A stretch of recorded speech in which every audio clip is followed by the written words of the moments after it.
बात जुर्म से जूझते अवाम की हो या समाज में बढ़ते क्राइम ग्राफ की हो, अपराध की हर सूरत के पीछे छुपा होता है कोई ना कोई गुनहगार।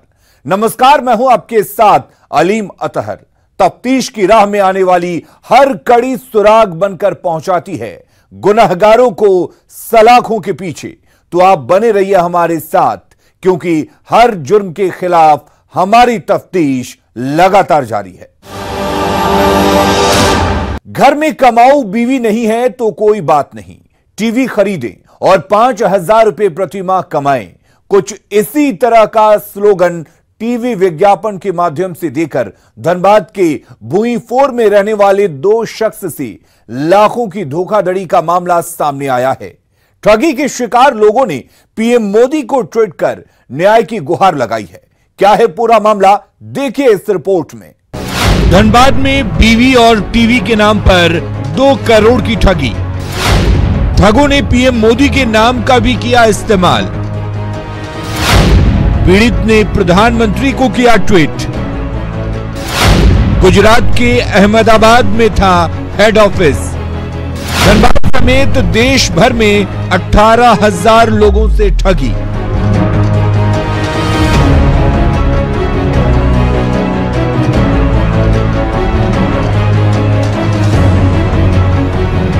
हम चाहते हैं कि इसको जितना जल्द से जल्द पकड़ा जाए, कड़ी से कड़ी सजा हो।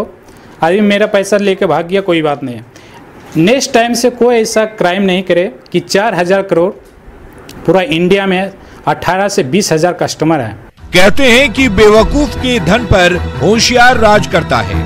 कुछ ऐसा ही हाल धनबाद के उन कारोबारियों का है जो बीवी और टीवी के नाम पर प्रति माह 5,000 की कमाई करने के झांसे में आ गए और इसका फायदा उठाकर गुजरात के तथाकथित कंपनी के नुमाइंदे 2 करोड़ रुपए का चूना लगाकर रफू चक्कर हो गए। ठगों ने एक स्कीम के तहत 10,000 रुपए की टीवी 83,000 में बेचकर धनबाद के लोगों को खूब लूटा और वहां से बोरिया बिस्तर समेटकर निकल गए। ठगी के शिकार और इस कंपनी के धनबाद में फ्रेंचाइजी लेने वाले प्रवीण पटेल ने बताया कि बीते फरवरी माह में जब वो एक बारात में पटना गया हुआ था तो वहीं पर इस लोक लुभावने ऑफर पर चर्चा हुई थी। प्रवीण को बताया गया था कि आप 45,000 की टीवी खरीदकर 5,000 रुपए प्रति माह घर बैठे कमा सकते हैं। उसमें शर्त ये थी कि उन्हें 4 घंटे प्रतिदिन टीवी पर आ रहे विज्ञापन को प्ले करके रखना है। सर वही तो मेन पॉइंट है कि जिसकी बीवी नहीं है टीवी लगाइए 45,000 का और पैसा कमाइए घर बैठे। इसका मतलब होगा जिसकी बीवी जॉब नहीं करती है तब बीवी खाना बनाएगी और आपको 5,000 रुपये का महीना भी आ रहा है। 45,000 रुपया रखिए, बैंक में रखने से फायदा नहीं है। 45,000 में टीवी लीजिए। लॉकडाउन में भारत सरकार का मोदी का पिक्चर दिखला के सब कस्टमर को लूटा। 83,000 में टीवी दिखलाया, किसी को ना टीवी दिया, ना पैसा दिया और ना एग्रीमेंट दिया। तो सुना आपने, अपने गलत मंसूबों को अंजाम देने के लिए ठगों ने बाकायदा प्रधानमंत्री के नाम का पोस्टर और उनके भाषणों को गलत ढंग से पेश कर धनबाद के लोगों को बेवकूफ बनाया। धोखाधड़ी के शिकार शख्स ने बताया कि पटना में ऑफर की जानकारी लेने के बाद गुजरात के अहमदाबाद जाकर कंपनी से उसने फ्रेंचाइजी ले ली और लगभग 20 लाख रुपए लगा दिए। इन शातिर ठगों ने प्रवीण ही नहीं, देश भर में 18,000 से ज्यादा लोगों को अपनी ठगी का शिकार बनाया है। 18,000 कस्टमर पूरा ऑल ओवर इंडिया में है। 18,000 कस्टमर के 50,000 के हिसाब से जोड़ लीजिए। लॉकडाउन में 83,000 के हिसाब से लिया। प्रधानमंत्री का फोटो दिखला के 11 किस तरह का फोटो दिखलाता था? उस तरह कुछ अपील था प्रधानमंत्री की तरफ से? हाँ, प्रधानमंत्री की तरफ से अपील था कि लॉकडाउन में लगाइए टीवी, घर बैठे 11,500 रुपया लीजिए और इसका फायदा उठाइए। ये पीएम के मुंह से निकाल रहा था वो? हाँ, पीएम के मुंह से आवाज से निकाल रहा था। सर पटना में आज के डेट में कम से कम 20 फ्रेंचाइजी है। हर को आप जहाँ पे संपर्क किए थे वो कौन सी जगह थी? कंकरबाग सर। कंकरबाग में कहाँ? कंकरबाग में हनुमान नगर पड़ती है सर। हनुमान नगर में इसका फ्रेंचाइजी है। कीर्ति फ्रेंचाइजी से मैंने लिया था और श्री इंटरप्राइजेस से भी मैंने लिया था। बहरहाल अपना सब कुछ गंवा चुके ठगी के शिकार पीड़ितों ने पीएमओ को ट्वीट कर न्याय की गुहार लगाई है और जालसाजों के खिलाफ कड़ी कार्रवाई की मांग की है। धनबाद के इस वाक्य से यही जान पड़ता है कि जमी से रिश्ता तोड़वाकर चांद से रिश्ता ढूंढता है। ये जो विज्ञान है ना, इंसान को बड़ा ठगता है। न्यूज़ 18 के लिए धनबाद से दिलीप कुमार की रिपोर्ट। आजादी के 73 साल गुजरने के बाद भी बेगूसराय में बंधुआ मजदूरी का सनसनीखेज मामला सामने आया है, जिसमें होटल संचालक जबरन एक शख्स से मजदूरी करवाता है, उसे उसकी मजदूरी भी नहीं देता है। यही नहीं, मजदूरी मांगने पर उसकी जमकर पिटाई भी की जाती है। घटना से गुस्साए गांव वालों ने सड़क जाम कर दिया। हालांकि बेगूसराय के एसपी ने मामला सही पाए जाने पर दोषियों के खिलाफ कार्रवाई की बात कही है। क्या है पूरा मामला, देखते हैं इस रिपोर्ट में। 21वीं सदी में बंधुआ मजदूरी सभ्य समाज पर धब्बा। बेगूसराय में जबरन काम कराने का मामला। मजदूरी मांगने पर दबंगों ने की जमकर पिटाई। थाने में शिकायत पर मजदूर को दोबारा पीटा गया। न्याय की गुहार लगा रहा मजबूर मजदूर।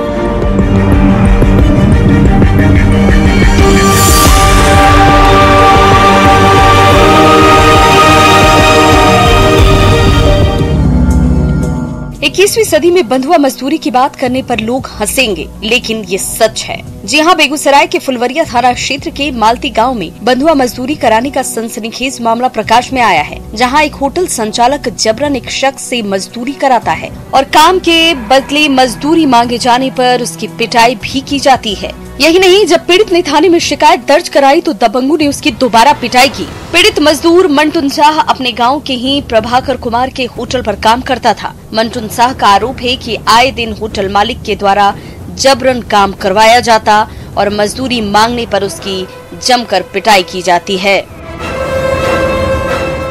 बोलता है, सर मेरे होटल में काम करो, रुंझुन कुमार, नहीं काम करोगे तो भागो, गांव से मारेंगे, काम नहीं करोगे तो यहाँ से भागो। खटवा के पैसा नहीं देता है, जबरदस्ती काम करवाता है, नहीं जाते हैं तो बहू बेटियों को धमकी देता है, घर से भीत पे मारता है। ये सब उसका ये पेशा है सर। फिरंगियों की तर्ज पर की जा रही दबंगों के अत्याचार के खिलाफ ग्रामीणों ने सड़क जाम कर बवाल काटा। हालांकि बाद में स्थानीय बुद्धिजीवियों और वरीय पुलिस पदाधिकारी के हस्तक्षेप से ये जाम हटवाया गया। फिलहाल पुलिस इस मामले की छानबीन में जुट गई है। वहीं एसपी अवकाश कुमार ने कहा कि जांच में यदि बंधुआ मजदूरी की शिकायत सही पाई गई तो दोषियों पर सख्त कार्रवाई की जाएगी। एसडीपीओ तेगड़ा को और थानाध्यक्ष को भेजा गया तत्काल, वहाँ जाके पता करेंगे। तो वहाँ जाने के बाद जो भी उनका रिपोर्ट आता है उसके बाद हम आपको कुछ और डिटेल बता पाएंगे। अभी यही खबर है कि लोगों ने कुछ अपने जो काम कराने वाले थे उनसे कुछ समस्या है, उसको लेकर उन लोगों ने वहाँ पे जाम किया। अभी इसको आज की डेट में मुझे नहीं लगता कि कहीं बंधुआ मजदूरी होती होगी, बट ऐसा अगर एलिगेशन आएगा तो उसकी भी हम लोग कार्रवाई करेंगे, उस पर अगर प्रमाणित हो जाता है। बहरहाल अब देखने वाली बात होगी कि पुलिस की जांच पड़ताल के बाद मजदूर को न्याय मिलता है या नहीं। ये पीड़ित मजदूर सिर्फ इतना चाहता है कि न्याय में इतना विलंब न हो कि वो अन्याय लगने लगे। न्यूज़ 18 के लिए बेगूसराय से संतोष की रिपोर्ट। कोरोना संकट में भी वसूली करने से बिहार पुलिस बाज नहीं आ रही है। डेहरी एएसपी और एसडीएम की संयुक्त कार्रवाई में इस बात का खुलासा हुआ। बालू लदे ओवरलोडेड ट्रकों से अवैध वसूली कर रहे 9 पुलिस कर्मियों को रंगे हाथों गिरफ्तार किया गया, जिसमें डेहरी थाना के एएसआई के अलावे 6 सैप जवान और 2 होमगार्ड के जवान भी शामिल हैं। क्या है पूरा मामला, देखते हैं इस रिपोर्ट में। रोहतास में ट्रकों से अवैध वसूली का खुलासा। 8,000 रुपये घूस लेते 9 पुलिसकर्मी गिरफ्तार। डेहरी एएसपी और एसडीएम की संयुक्त कार्रवाई। बालू लदे ओवरलोडेड ट्रकों से अवैध वसूली।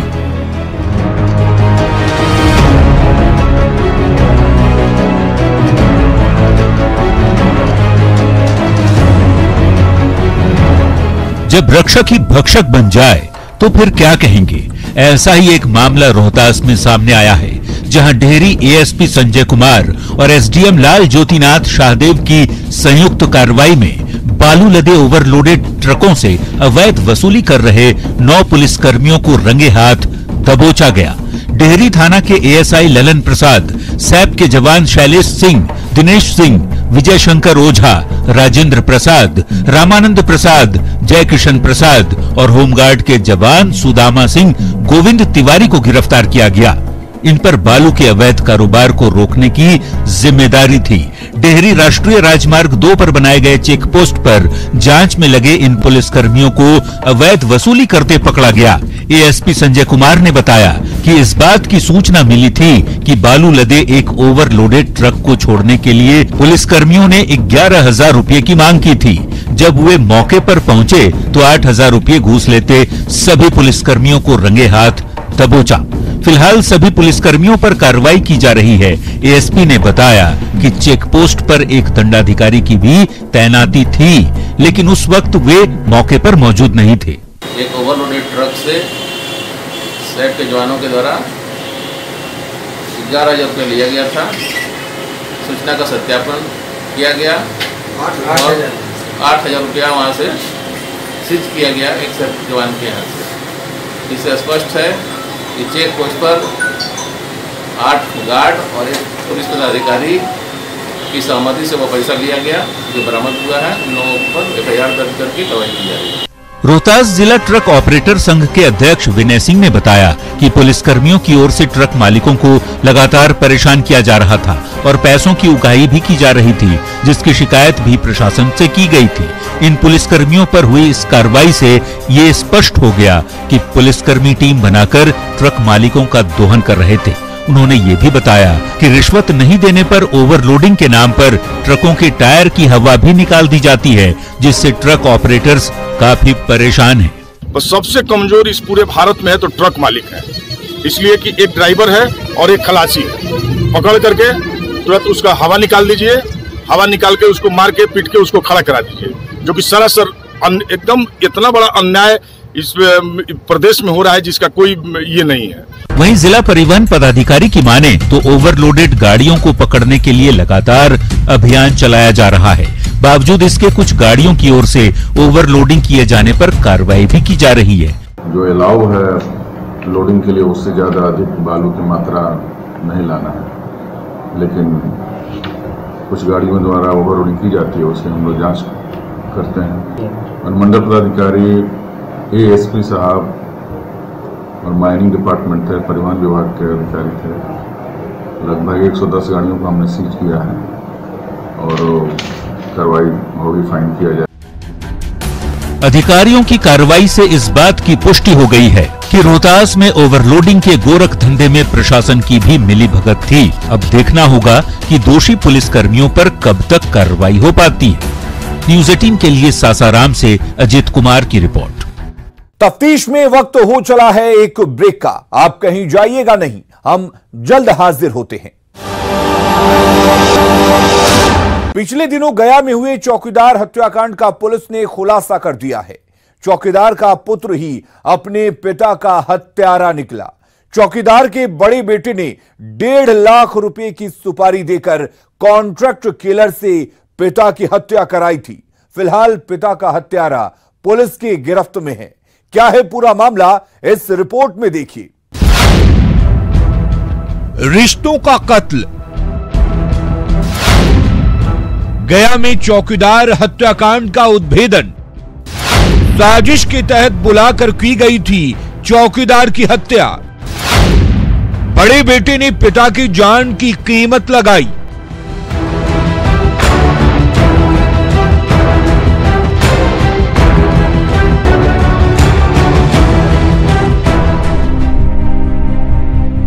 गया के अलीपुर थाना में तैनात चौकीदार वीरेंद्र पासवान हत्याकांड का खुलासा पुलिस ने कर लिया है। पुलिसिया तफ्तीश में जो मामला सामने आया वो ये कि हत्या मृतक वीरेंद्र पासवान के बड़े बेटे सौरभ ने साजिश के तहत 1.5 लाख रुपए खर्च करके कॉन्ट्रैक्ट किलर से करवाया है। चौकीदार की गोली मारकर हत्या कर दी गई थी उस कांड का जो है अनुसंधान के क्रम में उद्भेदन कर लिया गया है और अनुसंधान के क्रम में ये पता चला है कि जो चौकीदार मृतक जो थे उनके बड़े पुत्र जो कांड के वादी भी हैं सौरभ कुमार, उन्हीं के द्वारा जो है पैसा देकर और अपने पिता की हत्या करवाई गई थी। पुलिस ने बड़े बेटे सौरभ कुमार, शूटर लालू यादव, बिचौलिया अरविंद कुमार और सिम बेचने वाली महिला राधा देवी को गिरफ्तार कर लिया है। महिला राधा देवी काको के एक दुकानदार से सिम लेकर जहानाबाद जेल के पास बेचने का काम करती है और हत्या में इसी के द्वारा दी गई सिम का इस्तेमाल किया गया था। एक बिचौलिया था अरविंद कुमार, उसके माध्यम से चौकीदार का पुत्र जो है ये जो कॉन्ट्रैक्ट किलर्स थे उनके संपर्क में आया था और फिर उन लोगों ने एक दुकान जो जहानाबाद के काको से है वहाँ फर्जी नाम से सिम लिया था, जिसमें दुकानदार के विरुद्ध भी जो है हम लोगों ने थाना अध्यक्ष अलीपुर के बयान पे काको थाना में प्राथमिकी अंकित कराई है। वो सिम लेकर वहाँ जहानाबाद जेल के सामने एक महिला जो है अवैध रूप से सिम बेचती थी, 2 लड़कों द्वारा वो सिम खरीदकर वहाँ दिया गया था। मृतक वीरेंद्र पासवान शुरू में परिवार का मालिकाना हक अपने बड़े बेटे सौरभ को दिया था, पर पिछले 1 साल से उसने पिता और छोटे भाई को खर्चा देना बंद कर दिया था। बड़े बेटे के व्यवहार से नाराज वीरेंद्र पासवान ने एटीएम बड़े बेटे से छीनकर छोटे बेटे को दे दिया और विरासत लेकर छोटे बेटे स्वरूप कुमार को ही अपनी चौकीदारी देने का फैसला लिया था। पिता के इस फैसले से नाराज बेटे ने पिता को ही रास्ते से हटाने के लिए 1.5 लाख खर्च करके शूटर के जरिए हत्या करवा दी। जो अभियुक्त है उनके द्वारा पिता के एटीएम से पैसा निकाल कर खर्च किया जाता था और पिता को और परिवार के अन्य लोगों के खर्चे के लिए कोई पैसा नहीं दिया जाता था। इसी बात को लेकर 1 माह पूर्व विवाद हुआ था, जिसमें चौकीदार जो मृतक है उनके द्वारा अपने पुत्र से एटीएम वापस ले लिया गया था। चौकीदार द्वारा अपने पुत्र को यह भी कहा जाता था कि जो वॉलेंट्री रिटायरमेंट की स्कीम है उसका लाभ भी वो अपने छोटे पुत्र को देंगे, बड़े पुत्र को नहीं देंगे। इसी आवेश में आकर कुछ जो है भाड़े के हत्यारों द्वारा 1.5 लाख रुपए में सौदा किया गया था और उसी के सौदे के अनुरूप जो है घटना के दिन 4 व्यक्तियों द्वारा 2 मोटरसाइकिल से आकर चौकीदार की गोली मारकर हत्या कर दी गई थी। पुलिस ने तत्परता दिखाते हुए साजिशकर्ता और शूटर सहित अन्य 2 अपराधियों को गिरफ्तार कर लिया है। 3 अपराधियों को पकड़ने के लिए पुलिस की छापेमारी जारी है। न्यूज़ 18 के लिए गया से अरुण चौरसिया की रिपोर्ट। बेगूसराय में एक शख्स की संदिग्ध मौत का मामला सामने आया है।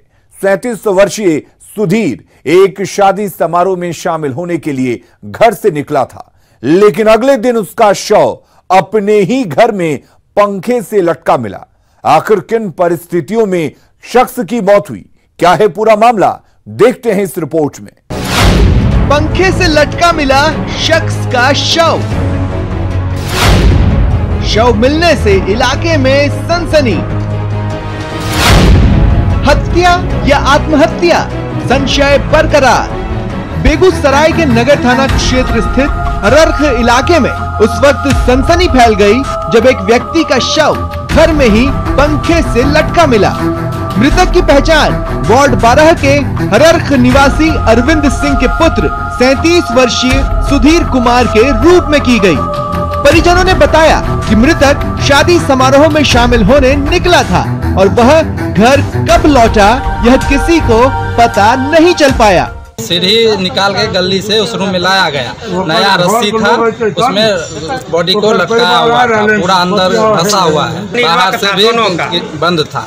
छिटकिली मार के घर में यहाँ पे आके लटका दिया गया है। मार के रूम में ला के टंग दिया। अब कौन मार दिया? मरने वाला बोलता है हम मार दिए। तो ठंडा में लटके हुए थे, बाहर से छिटकिली लगा हुआ था। इधर पुलिस इस पूरे मामले की छानबीन में जुटी है। किन परिस्थितियों में सुधीर की मौत हुई, सुधीर की हत्या हुई या उसने आत्महत्या की, इन दोनों ही बिंदुओं पर पुलिस की तफ्तीश जारी है। और रात के समय वो कहीं से आया था और आकर के घर में सो गया या जो भी हुआ, और सुबह जब उसकी नींद, वो घर के लोगों की नींद खुली और उसके घर में उसकी माँ जब झाड़ू बहाड़ू के लिए गई थी, देखा कि लाश उसका पंखे से झूल रहा है।